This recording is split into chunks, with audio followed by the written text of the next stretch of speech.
Welcome to TV. నేనండి. తెలంగాణ రాష్ట్ర వ్యాప్తంగా జరుగుతున్న ప్రతి అంశంతో పాటు రాష్ట్ర రాజకీయాలలో జరుగుతున్న వాస్తవాలను కూడా తెలుసుకునే ప్రయత్నం చేద్దాం. ప్రస్తుతం తెలంగాణ రాష్ట్ర రాజకీయాలలో జరుగుతున్న కొన్ని ఆసక్తికరమైన పరిణామాలను మనం చాలా లోతుగా కూడా విశ్లేషించాల్సిన అవసరం ఉంది. ఎందుకంటే ఈరోజు తెలంగాణ సమాజం మొత్తం కూడా చూడాల్సింది ఎస్ఎల్బీకి సంబంధించిన సొరంగ మార్గంలో పూర్తి స్థాయిలో కూడా ఆడ ఏదైతే 2 కిలోమీటర్ల నీరు దాంతోపాటు పెచ్చులు ఊడి పూర్తి స్థాయిలో కూడా కూలిన ఘటనకు సంబంధించి మనం చూడాల్సిన అవసరం ఉంటుంది. కానీ రాష్ట్ర ప్రభుత్వానికి కానీ రాష్ట్రానికి సంబంధించిన ముఖ్యమంత్రికి కానీ అలాంటి ఆవేదన లేదా?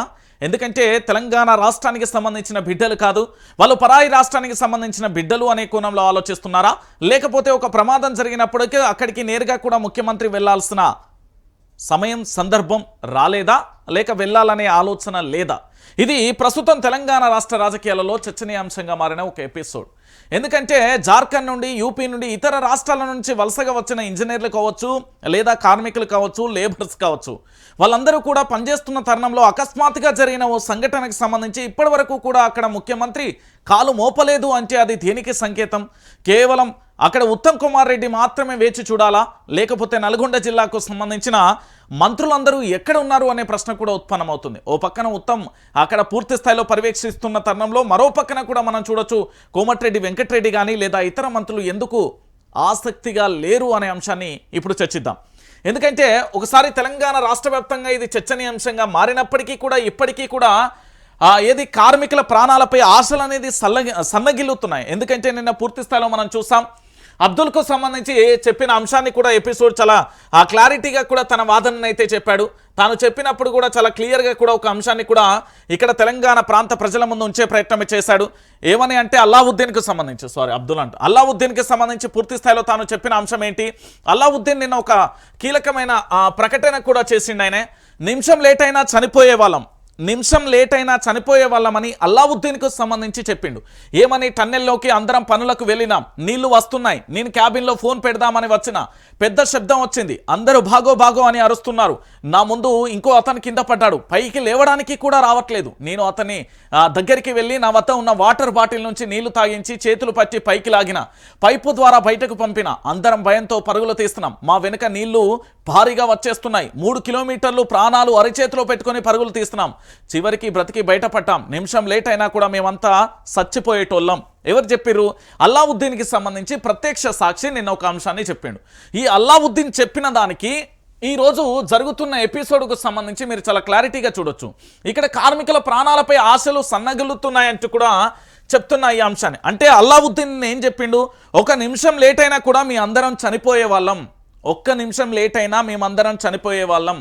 ఓ పక్కన నా ముందు ఒక అతను కూడా పూర్తి స్థాయిలో కూడా కింద పడిపోయిండు, లేవలేని పరిస్థితులలో ఉన్నాడు, అతనికి మేము నీళ్లు తాగించి ఏదైతే పైపు ఉందో తద్వారా అతన్ని బయటికి పంపించే ప్రయత్నం చేశాం, దాదాపుగా 2 కిలోమీటర్లు కూడా ప్రాణాలు అరిచేతిలో పెట్టుకొని మేము పరిగెత్తామంటూ కూడా అల్లావుద్దీన్ చాలా క్లారిటీగా చెప్పిండు.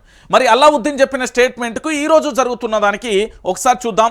ఇక్కడ కార్మికులకు సంబంధించి ఎవరెవరైతే ఉన్నారో వాళ్ళ ప్రాణాలన్నీ కూడా సన్నగిల్లుతున్నాయనే చర్చ కూడా వస్తుంది. ఎందుకంటే నిన్న పూర్తి స్థాయిలో ఈ ఘటనకు సంబంధించి టనెల్లో చిక్కుకున్న వారికి సంబంధించి ఒకసారి చూద్దాం వాళ్ళ పేర్లతో సహా. మనోజ్ కుమార్కు సంబంధించి ఇప్పటి వరకు ఆచూకీ లేదు, శ్రీనివాస్ ఆచూకీ లేదు, సందీప్ సాహుకు సంబంధించి ఆచూకీ లేదు, జట్కస్కు సంబంధించి ఆచూకీ లేదు, సంతోష్ సాహుతో పాటు అను సాహు, సన్నీ సింగ్, గురుప్రీతి సింగ్, ఇందులో లేబర్స్ ఉన్నారు, దాంతోపాటు ఇంజనీర్ ఉన్నారు, దాంతోపాటుగా ఇతరత్ర పనిచేసే వాళ్ళు కూడా ఉన్నారు. సో మొత్తానికి 8 మంది ఆచూకీ సంబంధించి ఇప్పటి వరకు ఏంది అంటే ఆచూకీ లేదు అనే విషయాన్ని మనం చాలా క్లారిటీగా చూడొచ్చు. సో మొత్తానికి టనెల్కు సంబంధించిన దృశ్యాన్ని ఒక్కొక్కటిగా చూడొచ్చు. సొరంగంలో ప్రాణాలు చేష్టలు అడిగిన సర్కార్ అంటూ కూడా చూస్తున్న పరిస్థితి కనబడుతుంది. ఒకసారి ఇక్కడ చూడొచ్చు టనెల్ టెన్షన్. ఆదివారం శ్రీశైలం ఎడమగట్టు కాల్వ టనెల్లోకి ప్రవేశించింది. మట్టి దిబ్బ కూలిన ప్రాంతానికి నడుచుకుంటూ వెళ్తున్న జాతీయ విపత్తు నిర్వహణ బృందాలు, ఇతర రెస్క్యూ టీంలు అంటూ కూడా చూస్తున్న పరిస్థితి కనబడుతుంది. సో మొత్తానికి ఇక్కడ ఏదైతే ప్రమాదం జరిగిందో అక్కడికి సంబంధించిన జాతీయ విపత్తుతో పాటుగా ఇతర ఏదైతే సహాయ చర్యలు చేయడానికి వెళ్తున్న వాళ్ళను మనమైతే ఒకసారి విజువల్లో చాలా క్లారిటీగా చూసాం. సో ఇది ఇక్కడనే ఉంచుతాం. దీంతో పాటు గతంలో కూడా ఇదే అంశానికి సంబంధించి రాష్ట్ర మాజీ ముఖ్యమంత్రి కల్వకుంట్ల చంద్రశేఖరరావు ఒక క్లారిటీ ఇచ్చిండు. ఇది తెలంగాణ సమాజానికి అంతా కూడా తెలవాలి. ఎందుకంటే తెలంగాణ రాష్ట్ర వ్యాప్తంగా కూడా ఇది చర్చనీయాంశంగా మారుతున్న తరుణంలో ఇక్కడ కొన్ని అంశాలు కూడా తేటతెల్లం కావాల్సిన పరిస్థితి ఏర్పడుతుంది. ఏంటి అనేది కూడా ఒకసారి మనం చూద్దాం. అయితే రాష్ట్రానికి సంబంధించిన మాజీ ముఖ్యమంత్రి ఇటు కల్వకుంట్ల చంద్రశేఖరరావు గారు కొన్ని అంశాలను గతంలోనే కూడా చెప్పారు. అది తెలంగాణ సమాజానికి కూడా తెలవాల్సిన అవసరం ఎంతైనా ఉంది. ఎందుకంటే ఈ టనెల్కు సంబంధించిన ప్రమాదంతో పాటు దీని ద్వారా జరగబోయే విపత్తును కూడా క్లారిటీగా మీకు చెప్పే ప్రయత్నం అయితే చేస్తా. ఎందుకంటే ఈ విపత్తు ఈ రోజు కాదు, భవిష్యత్తులో గతంలో కూడా జరిగిన సంఘటనకు సంబంధించి మనం చూసాం. అయితే ఈ విషయంలో ఇప్పటి వరకు కూడా ఏ ఒక్కరు కూడా ఎందుకు ఈ విషయానికి సంబంధించి సీరియస్గా తీసుకోవడం లేదు అనేది కూడా ఒకసారి మన అందరం కూడా ఆలోచించాల్సిన విషయం. సో ఒకసారి మీ అందరికీ ఈ టనెల్కు సంబంధించి అంటే 2016లో ఎస్ఎల్బికి సంబంధించిన టనెల్ భాగోతం గురించి ప్రజెంటేషన్ ఇచ్చిండు అప్పటి ముఖ్యమంత్రి కల్వకుంట్ల చంద్రశేఖరరావు. ఒకసారి కల్వకుంట్ల చంద్రశేఖరరావు గారి ఏమని చెప్పిండు అనేది ఒకసారి మనం చూసే ప్రయత్నం అయితే చేద్దాం. ఎందుకంటే పూర్తి స్థాయిలో కూడా ఈ పరిణామాలకు సంబంధించి, ఎందుకంటే టనెల్ దృశ్యాలు కానీ ఇతరత్ర కూడా మనం చూసాం, జరుగుతున్న పరిణామాలకు సంబంధించి వాస్తవాలు కూడా తెలంగాణ యావత్తు సమాజానికి కూడా తెలవాలి.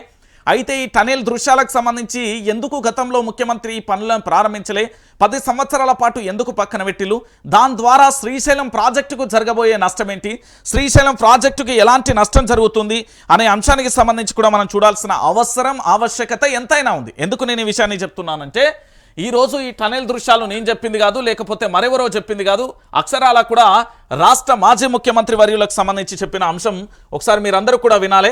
ఎందుకంటే ఏం జరిగింది అనేది ఒకసారి చూడండి, మీరే వినండి, మీరే తెలంగాణ ప్రాంత ప్రజలు. ప్రపంచంలోనే లాంగెస్ట్ టనెల్స్ అని ఎంటైర్ వరల్డ్ లో 44 కిలోమీటర్ల టనెల్. దీని తర్వాత మళ్ళొక 7 కిలోమీటర్లు మళ్ళొక టనెల్ ఉంటుంది అధ్యక్షుడు. ఈ టనెల్ కంప్లీట్ కావాలి. ఈ టనెల్ అయితే అయిపోయింది అనుకోండి, ఈ కాలువలు అక్కుడక్కులు అన్ని కంప్లీట్ అయ్యి ఇది ముందర పడాలి అధ్యక్ష. ఇది 1969 ఎడ్యుకేషన్ తర్వాత మాకు నీళ్ళు ఇవ్వాలి అని అడిగితే నాగార్జున సాగర్ ఎడవకాల మీద లిఫ్ట్లు పెడతామని, శ్రీశైలం 4 ఫ్లోర్ నుంచి కూడా నీళ్ళు కాలువ ద్వారా వేస్తామని అన్నట్టు చెప్పింది అధ్యక్ష.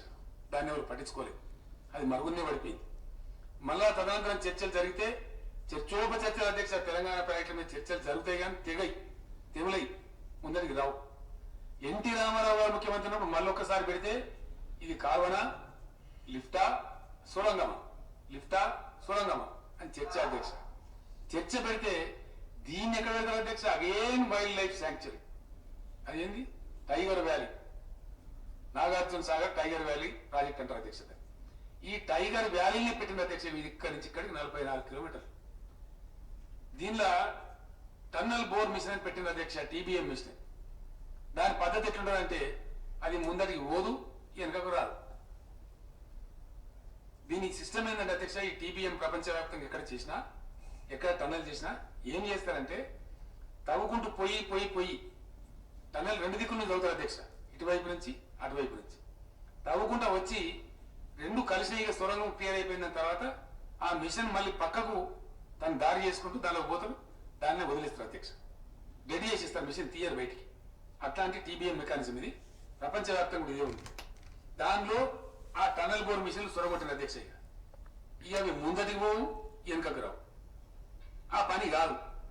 ఇప్పుడు కూడా నేను ఇంజనీర్లు అంటే అధ్యక్ష, ఇప్పుడు కూడా అడిగితే ఇంకో 3 ఏళ్ళ అందాలకు అవుతాయి సార్ అంటున్నారు. ఇంకో 3 ఏళ్ళ అందాలకు అవుతాయి సార్ ఇదే వేగంగా జరిగితే. అది శ్రీశైలంలో అప్పుడు నీళ్ళు వచ్చినప్పుడు నీళ్ళు పోవుడు, మొత్తం మునిగిపోవుడు, మళ్ళీ దాన్ని క్లియర్ చేసుడు అధ్యక్ష. దీని తప్పే పద్ధతి ఏంటంటే టైగర్ వ్యాలీ కదా అధ్యక్ష, అందులో అడుగు మానవ సంచారం పోవద్దు, పోతే అబ్జెక్షన్. దాన్ని ఎవరో పోతారు, మళ్ళీ వీళ్ళే పంపిస్తారు, పోయి కోర్టులో వేస్తారు.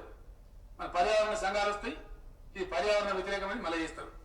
ఒక షాఫ్ట్ పెట్టుకొని కనీసం గాలి వచ్చినట్టు చేసుకుందాం. రైట్, ఇక్కడ కేసీఆర్ చెప్పింది చాలా క్లారిటీగా కూడా అర్థమైంది కదా. ఎస్ఎల్బికి సంబంధించి ఏదైతే పనులు చేపడుతున్నారో ఒకసారి మీరు క్లారిటీగా కూడా చూడొచ్చు. ఎందుకంటే ఇది తెలంగాణ సమాజం ముంగట ఏంది అంటే రకరకాలుగా చెప్పే ప్రయత్నం చేస్తున్నారు. కానీ వాస్తవానికి ఈ ఎస్ఎల్బికి సంబంధించిన ప్రాజెక్ట్ ఏదైతే ఉందో ఈ ప్రాజెక్టుకు సంబంధించి ఇప్పటి వరకు ఒక రకమైన చర్చ జరుగుతుంది. కానీ ఇప్పుడు నేను చెప్పబోయే చర్చ చాలా క్లియర్గా ఉంటుంది. ఎందుకంటే ఇది తెలంగాణ సమాజం కూడా ఆలోచించాలి. ఇది శ్రీశైలం డ్యామ్ అండి, ఇది మళ్ళీ గుర్తుపెట్టుకోండి. ఇది ఎస్ఎల్బికి సంబంధించిన టనెల్కు సంబంధించి దాదాపుగా 45 కిలోమీటర్లు ఉంటుంది. అయితే ఏదైనా ప్రపంచవ్యాప్తంగా అతిపెద్ద టనెల్గా కూడా శ్రీశైలానికి సంబంధించి ఇప్పుడు ఎస్ఎల్బికి సంబంధించి చెప్పొచ్చు. ఏంది అంటే ఈ శ్రీశైలం మార్గానికి సంబంధించి డ్యామ్ విషయంలో 2 పక్కల కూడా ఏంది మిషన్కు సంబంధించి ప్రయత్నాలు చేస్తాయి. కానీ ఇక్కడ ఆశ్చర్యకరం ఏంటంటే ఒకే వైపు నుండి కూడా ఎస్ఎల్బికి సంబంధించిన పనులు జరుగుతున్నాయి. ఒకవేళ అకస్మాత్తుగా వర్షాలు పడితే ఇది పూర్తి స్థాయిలో కూడా కొట్టుకుపోయే మునిగే ప్రమాదం ఉంటుంది. దాని తర్వాత మళ్ళీ బయటికి తీసే ప్రయత్నం చేస్తారు. మళ్ళీ ఇంకొక అంశం ఏంటంటే ఇందులో ప్రధానంగా కూడా ఆలోచించాల్సింది ఇక్కడ మానవులు ఎవరు కూడా దాని ప్రాంతంలో సందర్శించడానికి వెళ్ళడానికి లేదు. ఒకవేళ వెళ్తే అది పర్యావరణానికి సంబంధించి ఇతరత్ర సంబంధించి దాదాపు తర్వాత అంటే ఇబ్బందులు ఎదుర్కోవాల్సిన పరిస్థితి ఏర్పడుతుంది అనేది ముఖ్యమంత్రి గారు స్వయంగా చెప్తున్న పరిస్థితి కనబడతాను. అంటే ఇందులో విషయాన్ని ఒకసారి మీరు అందరూ కూడా ఆలోచించండి. దాదాపుగా ఈ రెస్క్యూ ఆపరేషన్కు సంబంధించి అల్లావుద్దీన్కు సంబంధించి చాలా క్లారిటీగా తాను చెప్పిన అంశాన్ని మనం చూసినప్పుడు అల్లావుద్దీన్కు సంబంధించి చాలా క్లారిటీగా ఆయన చెప్పిన ఎపిసోడ్ను గనక మనం ఆలోచిస్తే ఒక సెకను లేట్ అయితే మా ప్రాణాలు పోయేది, మీ అరిచేతిలో ప్రాణాలు పెట్టుకుని దాదాపుగా 3 కిలోమీటర్లు పరిగెత్తుకుంటూ వచ్చాం, మా వెనుక భారీ ప్రవాహం వచ్చింది అనేది అల్లావుద్దీన్ నిన్న ప్రత్యక్ష సాక్షి చెప్పిన ఎపిసోడ్. అయితే ఇప్పుడు 48 గంటలు మట్టి దిబ్బల కింద 8 మంది కార్మికులు ఉన్నారా? మళ్ళీ చెప్తున్నా, 48 గంటలు అవుతుందని ఆ మట్టి దిబ్బల కింద కార్మికులు ఉన్నారా? క్వశ్చన్ మార్క్ బలంగా ఉన్నది. ఇక్కడ ఏంటంటే ఎస్ఎల్బి టనెల్ కూలినా కూడా కన్నెత్తని సీఎం. ఇప్పటి వరకు రాష్ట్ర ముఖ్యమంత్రి అక్కడికి వెళ్ళాలా? ఆ పనులకు సంబంధించి ఈ రాష్ట్రానికి సంబంధించిన రాష్ట్ర ముఖ్యమంత్రి యనుమల రేవంత్ రెడ్డితో పాటు ఈ రాష్ట్రానికి సంబంధించి ప్రాతినిధ్యం వహిస్తున్న కేంద్ర మంత్రులుగా ఉండే బండి సంజయ్, కిషన్ రెడ్డి వీళ్ళు ముగ్గురుగా పూర్తి స్థాయిలో అక్కడిగా నిలబడి పూర్తి స్థాయిలో కూడా జాతీయ విపత్తు నిర్వహణకు సంబంధించిన రెస్క్యూ టీంను తీసుకొచ్చి వాళ్ళ ప్రాణాలను కాపాడాల్సిన బాధ్యత ప్రభుత్వాల మీద ఉంది. ఇది ఐదరారు భారతీయ జనతా పార్టీ, దాంతోపాటు కాంగ్రెస్ పార్టీ. మరి ఈ 2 పార్టీలు కూడా అక్కడికి ఎందుకు వెళ్తలేవు? రాష్ట్ర ముఖ్యమంత్రి అక్కడికి వెళ్లాల్సిన బాధ్యత లేదా? రాష్ట్ర ముఖ్యమంత్రికి వచ్చిన నొప్పి ఏంటి, రాష్ట్ర ముఖ్యమంత్రికి వచ్చిన కష్టం ఏంటి అనేది ఒకటి ఆలోచిద్దాం. దాంతోపాటు కేంద్ర మంత్రులుగా చెప్పబడే ఈ తెలంగాణ రాష్ట్రానికి సంబంధించిన వ్యక్తులు ఎందుకు వెళ్ళట్లేదు అనేది మరో ప్రశ్న కూడా ఉత్పన్నమవుతుంది. ఎందుకంటే ఒక ప్రాణాన్ని మానవత్వ కోణంలో పూర్తి స్థాయిలో మనం ఆలోచించినప్పుడు ఈ ఎస్ఎల్బికి సంబంధించి జరిగిన సంఘటనలో అక్కడికి వెళ్ళి పూర్తి స్థాయిలో వాళ్ళ ప్రాణాలను రక్షించాల్సిన బాధ్యత ఒక సాటి మానవుడిగా తెలంగాణ ప్రాంతానికి సంబంధించి ఇక్కడ వలసకు వచ్చి వాళ్ళ ఉపాధి కోసమో పట్టకుడి కోసమో లేకపోతే ఉద్యోగరీత్యానో ఇక్కడికి వచ్చినప్పుడు వాళ్ళ జీవితాలను మనం కాపాడాల్సిన బాధ్యత తెలంగాణ రాష్ట్ర ముఖ్యమంత్రి మీద లేదా జాతీయ పార్టీగా చెప్పుకునే భారతీయ జనతా పార్టీకి సంబంధించిన కేంద్ర మంత్రుల మీద లేదా? ఇది పెద్ద క్వశ్చన్ మార్కుగా మారిపోయిన పరిస్థితి కనబడుతుంది. అంటే మన రాజకీయ నాయకులు ఓటు బ్యాంకు రాజకీయాల కోసం ఈరోజు రాష్ట్ర ముఖ్యమంత్రి మాత్రం ఎమ్మెల్సీ ఎన్నికల ప్రచారానికి మాత్రం పోతున్నాడు.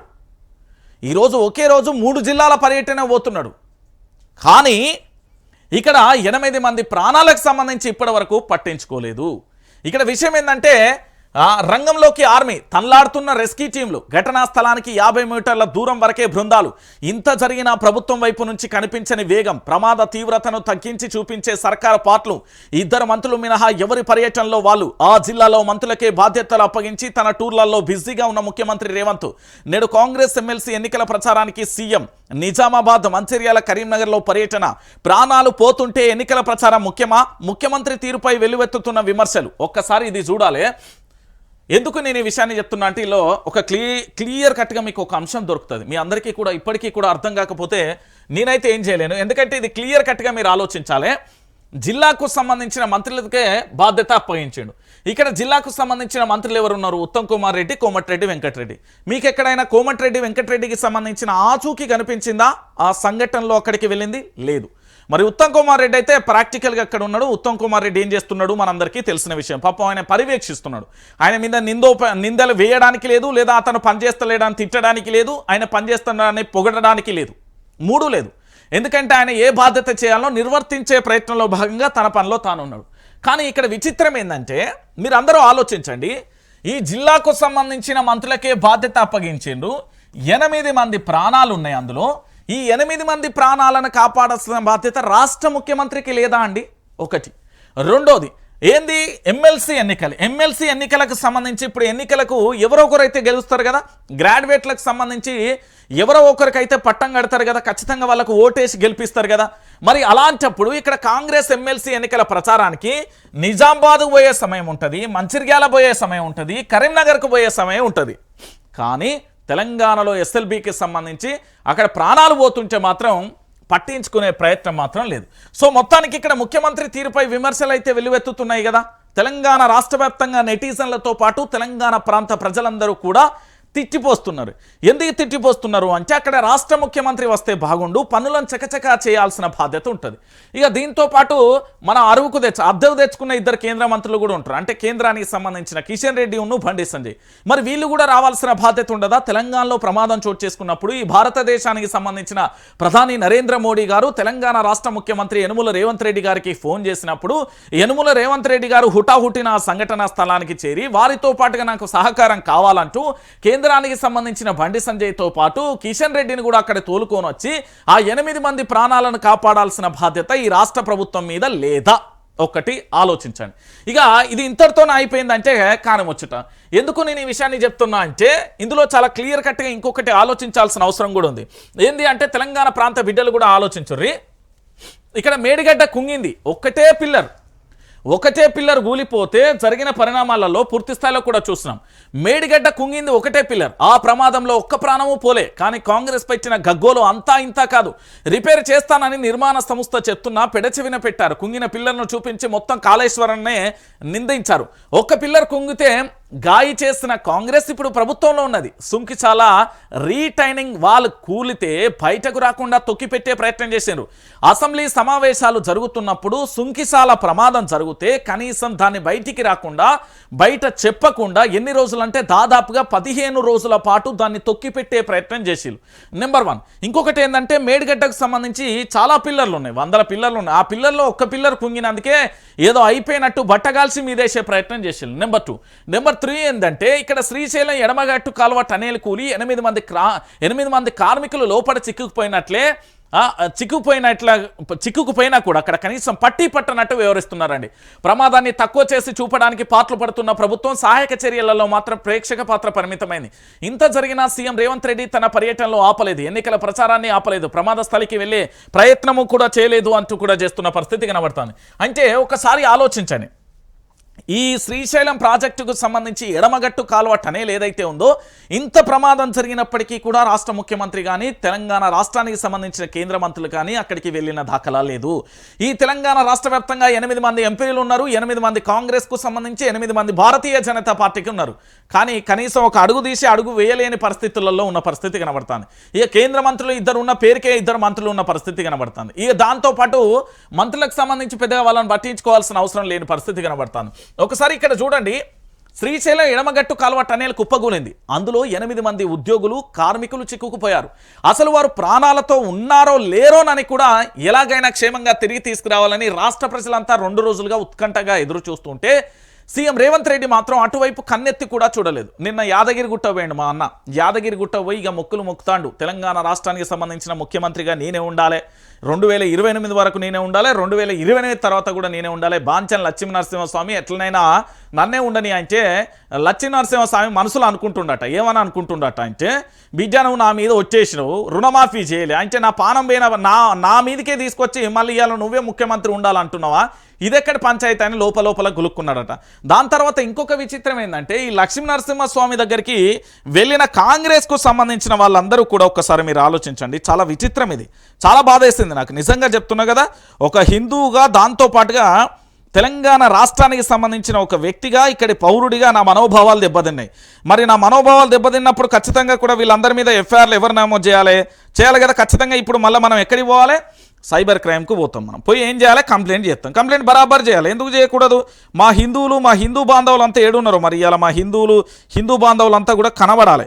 మా హిందూ బాంధవులందరూ కూడా ఎక్కడి వేరు ఏం కథ అనేది కూడా మనం వేచి చూడాల్సిన పరిస్థితి కనబడుతుంది. ఒక్కసారికి చూసిన తర్వాత మీరే చెప్పుర్రు, మీరే న్యాయం చెప్పుర్రి. దాని తర్వాత నేను మీతోనే మాట్లాడతాను. ఎందుకంటే రాష్ట్ర ముఖ్యమంత్రి గారి పర్యటనలో చోటు చేసుకున్న ఈ బాధాకరమైన సంఘటన చూస్తే నాకు చాలా విచిత్రం అనిపించింది, బాధ అనిపించింది. ఒకసారి ఇక్కడ ఏం జరిగింది అంటే రాష్ట్ర ముఖ్యమంత్రి గారికి సంబంధించిన పర్యటనలో విచిత్రం చోటు చేసుకుందండి.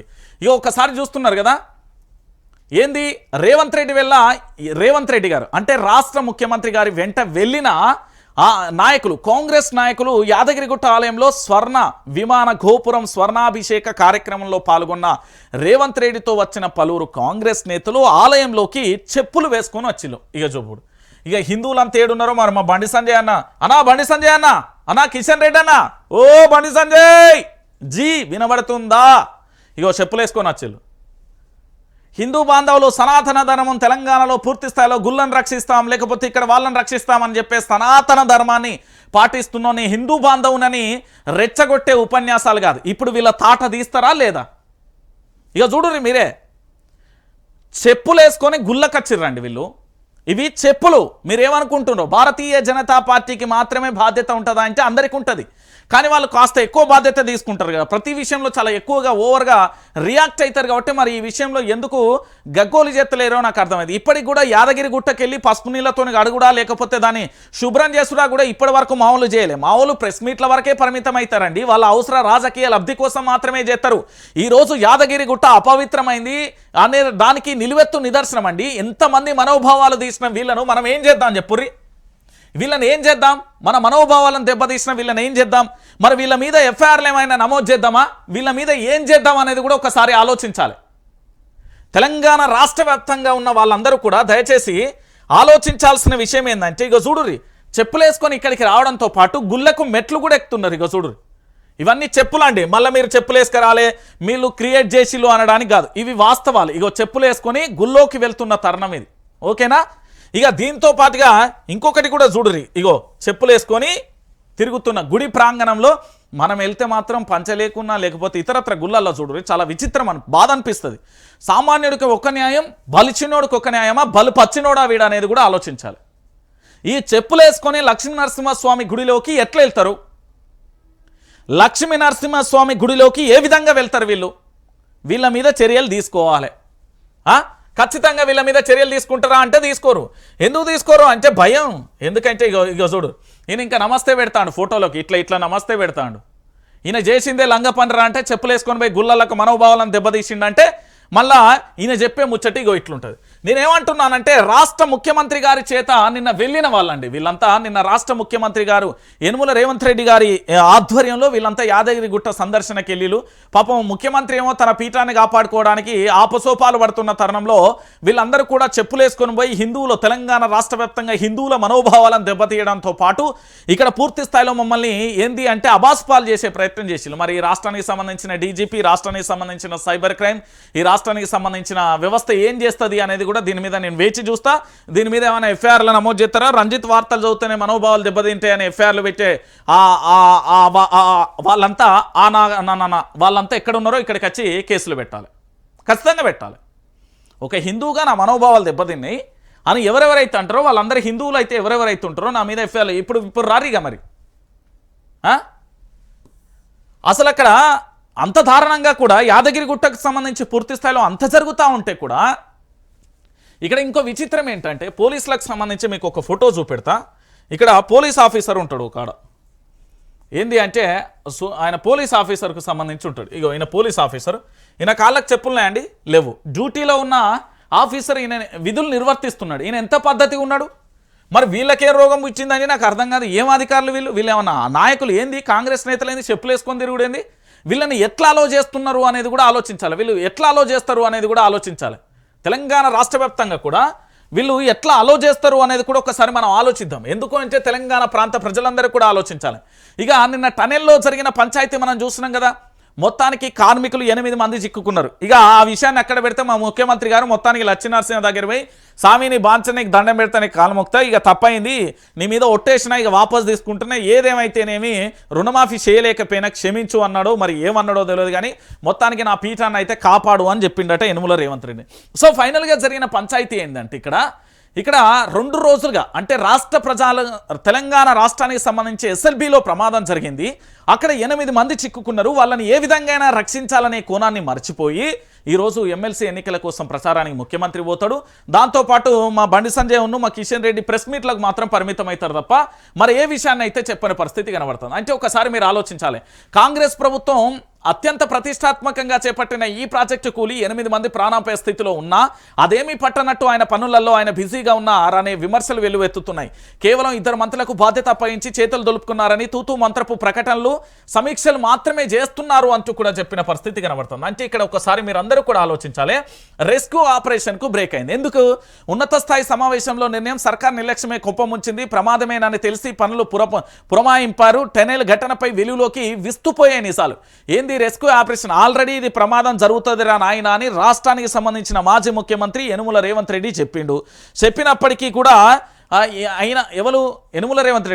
కేసీఆర్ చెప్పినప్పటికీ కూడా రాష్ట్ర ముఖ్యమంత్రి యనుమల రేవంత్ రెడ్డి ఆధ్వర్యంలో నడుస్తున్నది. రెస్క్యూ ఆపరేషన్కి ఇప్పుడు బ్రేక్ పడ్డది. అంటే 8 మంది ప్రాణాలు ఉన్నట్టా లేనట్టా, లేదా వాళ్ళని కాపాడే ఆలోచన ఉన్నట్టా లేనట్టా, లేదా రాష్ట్ర ముఖ్యమంత్రికి అక్కడికి వెళ్ళాలనే ఆలోచన ఉన్నట్టా లేనట్టా అనేది కూడా ఆలోచించాలి. ఇక దాంతోపాటు టెస్టులు లేవు, రక్షణ చర్యలు లేవు. ఎస్ఎల్బికి అన్ని అనామతు పరీక్షలే. అధ్యయనం చేయకుండానే ముందుకు నిపుణుల సలహాలు తీసుకొని ప్రభుత్వం ప్రమాదకర జోన్ అని తెలిసినా కూడా నిర్లక్ష్యం. ఇక మా వాళ్ళకి ఏమైనా అయితే ఊరుకోం, ప్రభుత్వానికి తేల్చి చెప్పిన కార్మికులు బరాబరి ఊరుకోరు. ఎందుకు ఊరుకుంటారండి? ఒక ప్రభుత్వం ఏదైనా ప్రాజెక్టు నిర్మించేటప్పుడు, ఏదైనా ప్రాజెక్టును చేపట్టేటప్పుడు ఖచ్చితంగా కూడా పూర్తి స్థాయిలో కూడా తాను పనిచేయాల్సిన బాధ్యతాయుతంతో పనిచేయాల్సిన ప్రభావం ఖచ్చితంగా ఉంటుంది. నిర్లక్ష్యపు ధోరణితో నీళ్ళతోని చేయడానికి అదేమన్నా ఏంది ఇలివికి పందిరేసుడు అనుకుంటారా, లేకపోతే ఇల్లును గూలగొట్టుడు అనుకుంటారా, లేకపోతే హైడ్రా లాంటివి తీసుకొచ్చి కచ్చి నీళ్ళను గూలగొట్టుడు అనుకుంటారా? ఏమనుకుంటారు వీరు? ఒకసారి ఆలోచించుర్రి. వీళ్ళకి ఏమైనా కార్మికులతో పాటు మేము కూడా జర్నలిస్టులుగా కూడా ఊరుకోరు. ఎందుకంటే మీకు ఆల్రెడీ అక్కడికి సంబంధించి ప్రమాదం జరుగుతుందని తెలియదా? ఆ ప్రమాదం ఎంత మేరకు జరుగుతుందని తెలియదా? మరి ఎందుకు మీరు ఇట్లా వ్యవహరిస్తున్నారు అనేది కూడా తెలంగాణ యావత్తు సమాజానికి కూడా తెలవాల్సిన పరిస్థితి కనబడుతుంది. కానీ దీనికి సంబంధించి ఇప్పటి వరకు కూడా ఎలాంటి కనీసం ఎలాంటి ఆలోచన లేకుండా పోయిన పరిస్థితి కనబడుతుంది.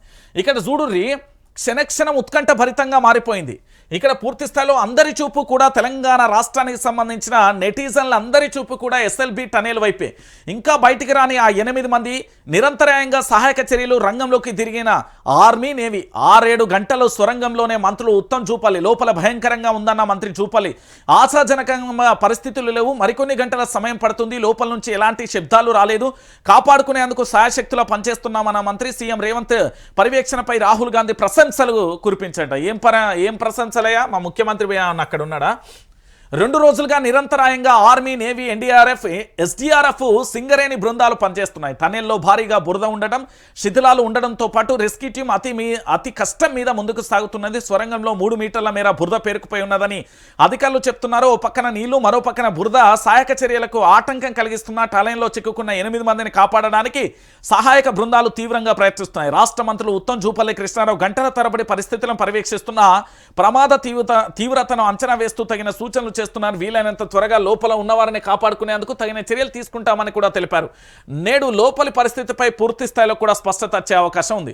సో ఒకసారి మీరందరూ కూడా ఆలోచించాలి. ఇగో సహాయక చర్యలకు సంబంధించిన అంశం ప్రమాదం అని తెలిసి కూడా పని చేయించారు. జాతీయ మీడియాతోనే ఓ కార్మికుడు చెప్తున్నాడు. ఇగో కార్మికుడికి సంబంధించి ఎస్ఎల్బీలో ప్రమాదం ఉందని ప్రాణాలతో సురక్షంగా బయటపడ్డ కార్మికుడు ఒకరు సంచలన వ్యాఖ్యలు చేశారు. ప్రమాదం జరిగిందని అధికారులకు ముందే తెలుసని, అయినా తమతో పనులు ప్రారంభింపజేశారని తెలిపారు. జాతీయ మీడియాతో మాట్లాడుతూ ఎస్ఎల్బీ టనెల్లో ఘటన ముందే గ్రహించి పని ఆపకుండా చేయించడం వల్లే ఇలా జరిగిందని తెలిపారు. ప్రమాదం జరిగిన ప్రదేశంలో నీళ్లు వస్తున్నాయని ఆ పని ఆపలేదన్నారు. దీంతో నీటి తాకిడి పెరిగి ఒక్కసారిగా టనెల్ కుప్పకూలిపోయిందన్నారు. లోపల చిక్కుకుపోయిన తమ వారిని ప్రాణాలతో తెచ్చే వాళ్ళమని సదరు కార్మికుడు కూడా డిమాండ్ చేస్తున్న పరిస్థితి. అసలు టనెల్లో ఏం జరిగింది? ఒకసారి టనెల్కు సంబంధించి ఊహా చిత్రాన్ని ఒకసారి చూద్దాం. శ్రీశైలానికి సంబంధించిన ఇది ఇన్లెట్, దీంతో పాటు అవుట్లెట్, దీంతో పాటు డిండి జలాశయానికి సంబంధించి టనెల్ బోరింగ్ మిషన్కి సంబంధించి ఇక్కడ జరుగుతుంది. సో మొత్తానికి ప్రమాదం జరిగిన స్థలం ఇక్కడ టనెల్కు సంబంధించి రేఖాచిత్రం దాదాపుగా 13.97 కిలోమీటర్లు ఇక్కడ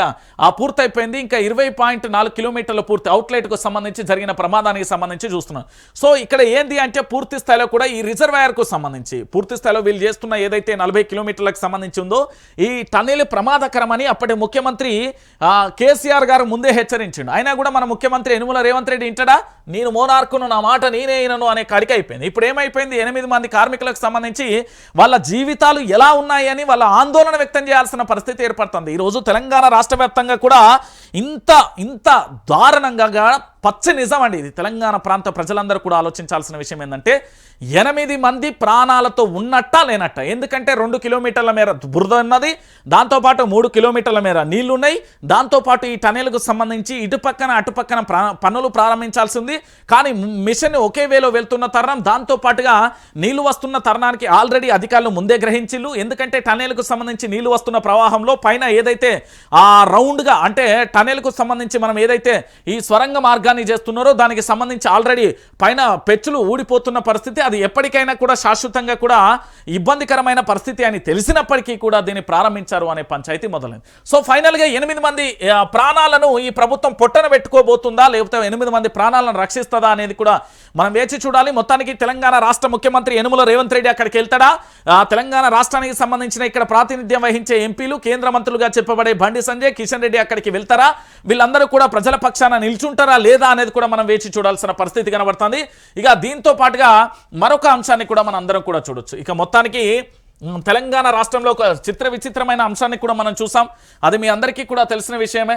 మొత్తానికి జరుగుతున్న పరిణామాలలో కొన్ని చేష్టలు కూడా మనకు కనబడ్డ పరిస్థితి కనబడుతుంది. ఇక ఇవన్నీ కూడా మనకు తెలిసిన పరిస్థితి ఏంది అనేది కూడా మనం ఒకసారి చూద్దాం. అసలు ఏం జరిగింది, ఏం కథ అనేది కూడా చూసే ప్రయత్నంలో కొన్ని విషయాలను చూద్దాం. నీరా కేఫ్ మీ అందరికీ తెలుసు కదా.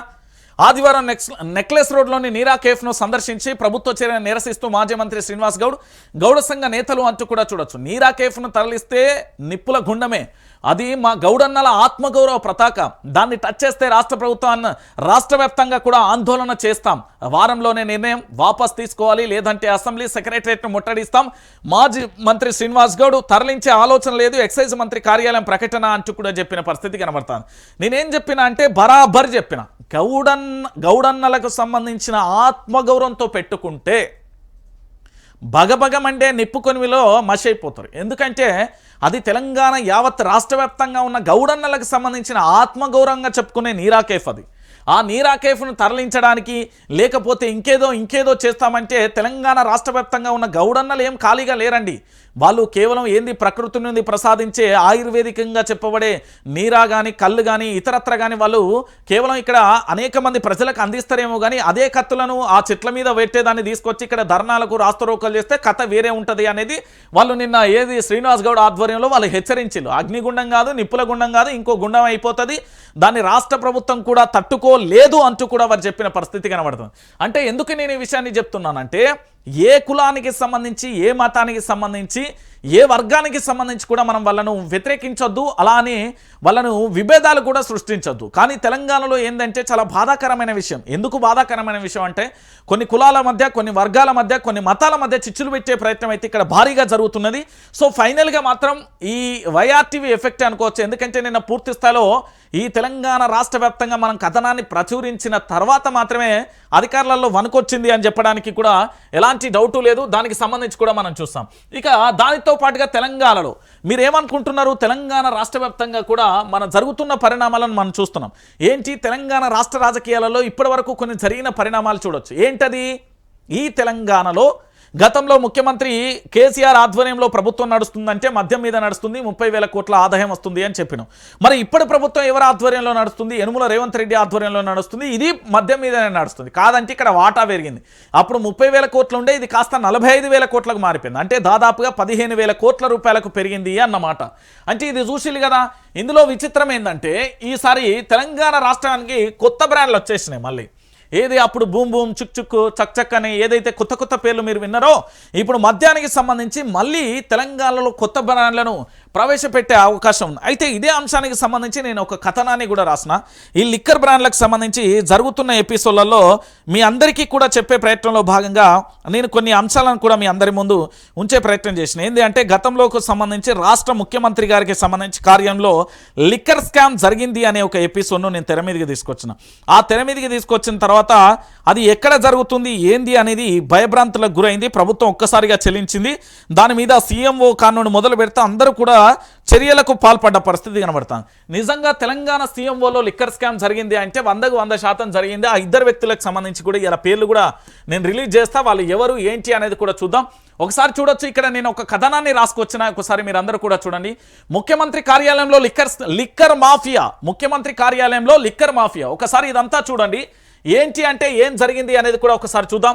తెలంగాణ ప్రభుత్వంలోని కొందరు పెద్దల కన్ను లిక్కర్ పరిశ్రమపై పడింది. ప్రభుత్వానికి కేవలం ఎక్సైజ్ డ్యూటీ ద్వారా దాదాపుగా 40,000 కోట్ల రూపాయల ఆదాయం సమకూరుస్తున్న లిక్కర్ ఇండస్ట్రీ ఏ ప్రభుత్వానికి అయినా కామధేనువు లాంటిదే. అలాంటి ఇండస్ట్రీని చికాకుపరిచే ప్రయత్నాలు జరుగుతున్నాయి. నెంబర్ 1, ఇక్కడ తెలంగాణ ప్రాంత ప్రజలకు తెలియజేసేందుకు నేను చేసిన ఒక ప్రయత్నం ఏంది, లిక్కర్ ముఖ్యమంత్రి కార్యాలయంలో లిక్కర్ మాఫియా, ఆ ఇద్దరు ఎవరు? ఈ లిక్కర్ మాఫియాకు సంబంధించి ఏదైతే తెలంగాణకు సంబంధించి పూర్తి స్థాయిలో ఇక్కడ లిక్కర్ సప్లై చేస్తున్నాయో ఆ కంపెనీలను బ్లాక్మెయిల్ చేస్తూ వాటిని షెడ్ కూడా ఆడుకునే ప్రయత్నం చేస్తున్నారు. ఏంటి అది అనేది ఒక్కసారి మనం చూద్దాం. ఒకసారి మీరే చూడుర్రి. ఏంది అంటే తెలంగాణలో మద్యం విక్రయాలు జరిపే కొన్ని మల్టీనేషనల్ కంపెనీలను ముఖ్యమంత్రి రేవంత్ రెడ్డి కార్యాలయంలోని కొందరు ప్రబుద్ధులు బెదిరించినట్లు సమాచారం. మర్యాదగా మీ బ్రాండ్ డిస్ట్రిబ్యూషన్ మాకు ఇస్తారా లేదా అంటూ ఒత్తిడి తెస్తున్నట్లుగా తెలుస్తుంది. ఈ సమాచారం బయటికి పొక్కడంతో లిక్కర్ ఇండస్ట్రీ ఉలిక్కిపడింది. కాంగ్రెస్ ప్రభుత్వం ఏర్పడిన నాటి నుంచి మద్యం ఇండస్ట్రీ అనేక ఇబ్బందులు పడుతుంది.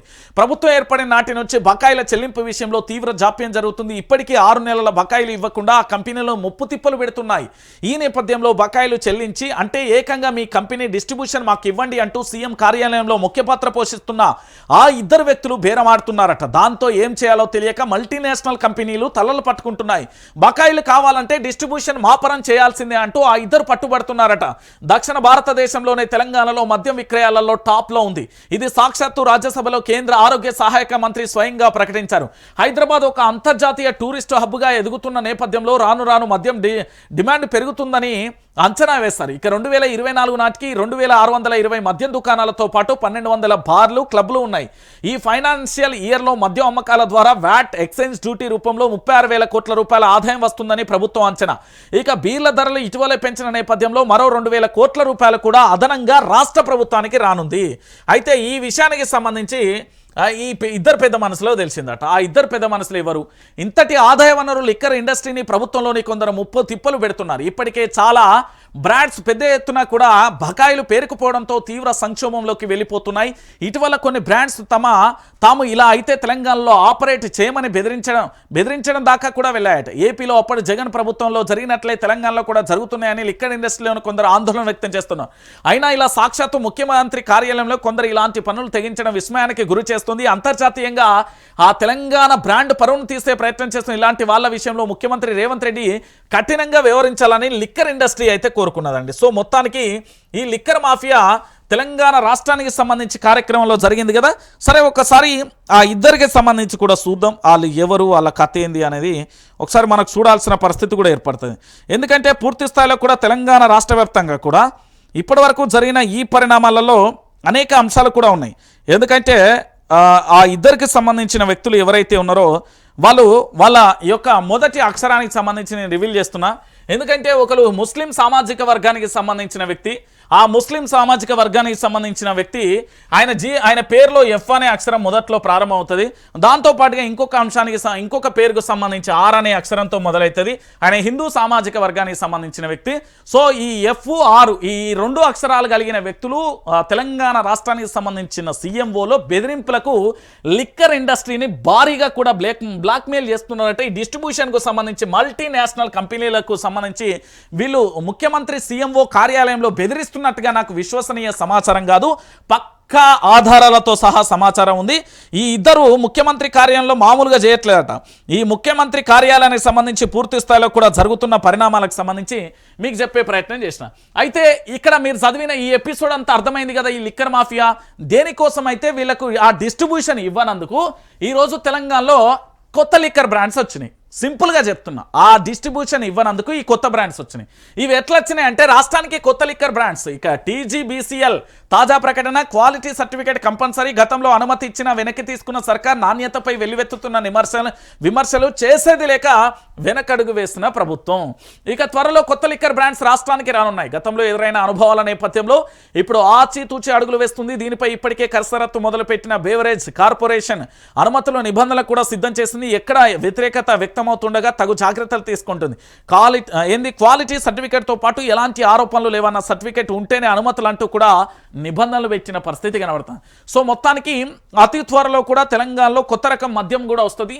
ఆ మద్యానికి సంబంధించి ఇప్పటికే మనం గతంలో కూడా చూసుకున్నాం. ఎందుకు అంటే పూర్తి స్థాయిలో కూడా అనేక అంశాలు కూడా దేశీ విదేశీ మద్యం కంపెనీలకు కూడా రెడ్ కార్పెట్ పడుతుంది. దాంతోపాటు బ్యాక్గ్రౌండ్లో సర్టిఫికేట్ రావాలంటూ కూడా నిబంధన పెడుతున్న పరిస్థితి కనబడుతుంది. తెలంగాణ రాష్ట్ర వ్యాప్తంగా దేశంతో పాటు విదేశాల మద్యంతో పాటు ఇతర రాష్ట్రాల మద్యం కూడా ఇక్కడ ఏరులై పారే ప్రమాదం కూడా ఉంది. ఈ విషయాన్ని కూడా తెలంగాణ ప్రాంత బిడ్డలు ఆలోచించాలి. కేవలం వీళ్ళకు డిస్ట్రిబ్యూషన్ రానందుకు ముఖ్యమంత్రి కార్యాలయంలో లిక్కర్ దందా మొదలైంది అని చెప్పడానికి ఒక ప్రధానమైన అంశంగా కూడా మనం చూడొచ్చు. ఇక దాంతోపాటుగా ఇంకొక అంశాన్ని ఏంటి అంటే కాంగ్రెస్ అభ్యర్థిని ఓడించడానికి కుట్ర, శ్రీధర్ బాబును డ్యామేజ్ చేయడానికి ఎత్తుగడ, పొన్నంను రంగంలోకి దింపిన సీఎం రేవంత్, హరికృష్ణను బరిలో దింపిందే ముఖ్యమంత్రి, సీఎంపై బక్కజెడ్సన్ తీవ్ర ఆరోపణలు, పట్టభద్రుల ఎన్నికలలో మద్దతు ఇవ్వాలని వినతి అని కూడా చెప్పిన పరిస్థితి.